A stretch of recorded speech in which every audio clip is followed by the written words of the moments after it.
Well, as they say, rescue is my favorite breed. And with today being National Rescue Dog Day, we want to make sure you are ready to bring home your new family member. It, of course, takes some preparation and organization, and who better to help us in that department than organizing strategist Brenda Prinzavalli. And you have a friend here with you today. Thanks for joining us. I do. Thank you. And yes, this is, here, Sophia, here. This is our rescue dog. And, you know, one of the things that happens when you either get a rescue dog or you bring a new pet into your house is that you need to get everybody on the same schedule for feeding, treats, water, all of that. So even if it's that you make a chart so that everybody knows who's responsible. And then sometimes, I mean, this is what happens in our household. The question is, did you feed the dog? Did I feed the dog? Who fed the, did I? And sometimes you don't even remember yourself. Well, and the dog just always looks and acts hungry, so it's hard to say.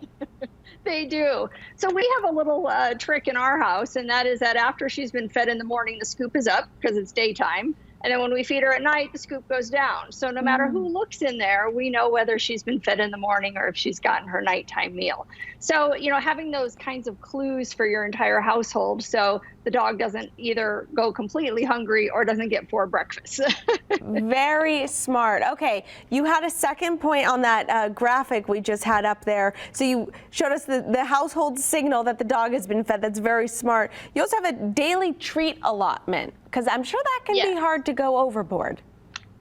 Well, you know, everybody wants to give them their little treat and make them happy and all that. So maybe if it's a certain amount that they get to have every day, goes into a jar or a container, and then everybody can take out of it. When it's gone, it's gone. And so that's kind of a good way to portion it out, because we don't want any overweight dogs and all the other issues that come with them. Right. Now you have water bowl tips there on the screen too. What's that? Well, you know, we really need to make sure that the dog is having water. And so it's a really very easy responsibility for kids, no matter what age. So if that's their job in the morning, is to make sure that the dog's water bowl is full, then that's a really great, easy thing for them to do and to contribute to your household pet. Yeah. Okay, let's talk exercise and playtime.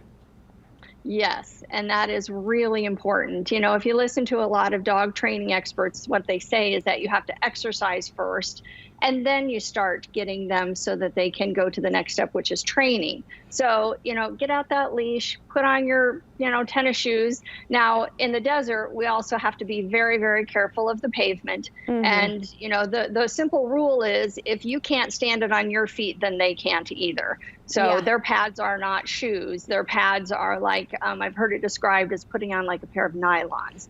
So you don't want any burnt paws or anything like that. So definitely get not. everybody out exercising, playing. They need to play and interact as well. Okay, and you say they actually love training, right?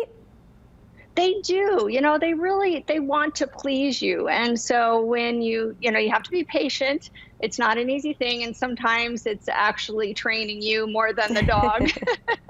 You know how that goes, right? We have to get into the habit and stick to it. And they really love clues. I mean, they listen to us and they listen for little signals all the time. So they're very, very happy to learn things. And, you know, it's a really great, they like to think, you know, and so it helps them do some thinking as well. Okay, well, your dog is thinking about staying hidden from that camera, but we appreciate you both joining us today. You bet. And the very last thing, which every dog owner needs, is a lint brush. Of course we do.